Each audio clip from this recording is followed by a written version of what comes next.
Hootsuite organizations have 3 layers of permissions: organization, team, and social network. In this video, we'll look at team permissions. Teams are groups of users within a Hootsuite organization that are organized according to a common purpose or role type. Creating teams is a required step when setting up your Hootsuite organization. Each team can be assigned access to specific social accounts, depending on their needs. To create a team, open your Organization Manager and click Add Team. Next, add a descriptive name, select team members, and add the social networks this team will be managing. Once your team has been created, you can adjust permissions for each team member.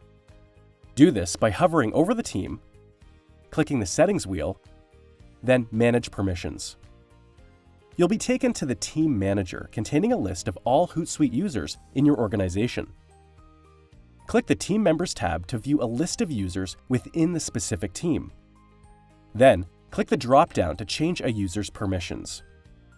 These permissions can be adjusted or revoked at any time in the same way.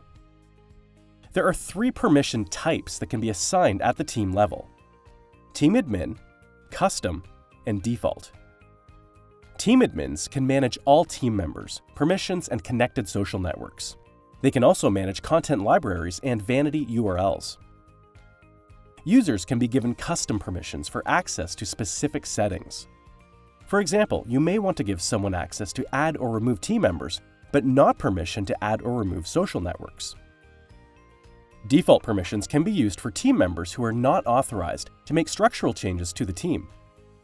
All team members can view each other's scheduled messages, assignments, as well as replies within streams.